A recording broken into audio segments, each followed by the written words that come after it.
ത്രിയേക ദൈവത്തിന് സ്തുതി. യേശുവിൽ സ്നേഹവന്ദനം.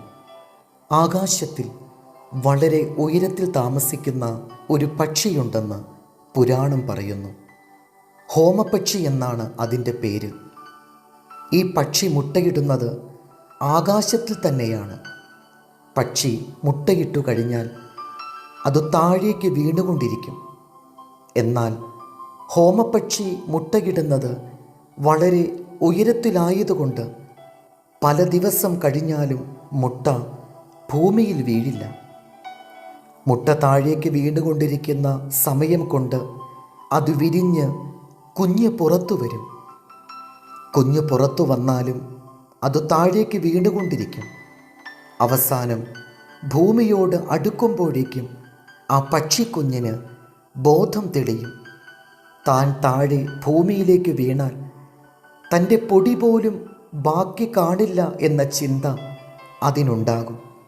അപ്പോൾ സർവശക്തിയും സമാഹരിച്ചുകൊണ്ട് അത് ചിറകടിച്ച് മുകളിലേക്ക് പറക്കാൻ തുടങ്ങും.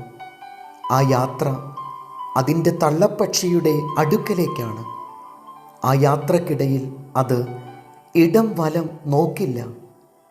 തള്ളയുടെ അടുക്കലെത്തുന്നതുവരെ മുകളിലേക്ക് ചിറകടിച്ച് പറന്നുകൊണ്ടിരിക്കും. തൻ്റെ കുഞ്ഞ് തൻ്റെ പക്കലേക്ക് പറന്നു വരുന്നത് ആകാംക്ഷയോടെ നോക്കിക്കൊണ്ട് തള്ളപ്പക്ഷി അപ്പോൾ കാത്തിരിപ്പുണ്ടാകും. നമ്മുടെ എല്ലാവരുടെയും പിതാവ് ദൈവമായിരിക്കുന്നത് കൊണ്ട് നാം വന്നത് സ്വർഗത്തിൽ നിന്നു തന്നെയാണ് എന്നതിൽ സംശയമില്ല. അതുപോലെ നാം ആരും ഈ ഭൂമിയിൽ വീണ് ചിന്നിച്ചിതറി നശിക്കുവാനുള്ളവരുമല്ല. ഹോമപക്ഷിയുടെ കുഞ്ഞിനെപ്പോലെ നാം സ്വർഗം ലക്ഷ്യമാക്കി ഉയർന്നു പറക്കേണ്ടവരാണ്. നമ്മുടെ സർവശക്തിയും സമാഹരിച്ച് സ്വർഗം ലക്ഷ്യമാക്കി ജീവിച്ചാൽ തിരികെ സ്വർഗത്തിലെത്തുമെന്ന് ഉറപ്പാണ്.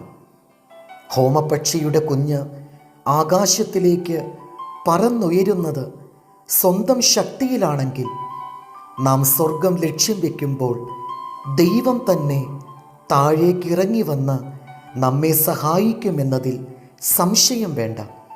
കാരണം നാം സ്വർഗത്തിലെത്തണമെന്ന് അത്രമാത്രം ആഗ്രഹിക്കുന്ന സ്നേഹസമ്പന്നനായ നമ്മുടെ പിതാവാണ് അവിടുന്ന്. ഫിലിപ്പിയർ 3:20. നമ്മുടെ പൗരത്വമോ സ്വർഗത്തിലാകുന്നു. അവിടെ നിന്നു കർത്താവായ യേശു ക്രിസ്തു രക്ഷിതാവായി വരും എന്നു നാം കാത്തിരിക്കുന്നു. ദൈവം നമ്മെ അനുഗ്രഹിക്കട്ടെ. കർത്താവിൽ എളിയ ശുശ്രൂഷകൻ ഈരാളിലച്ചൻ.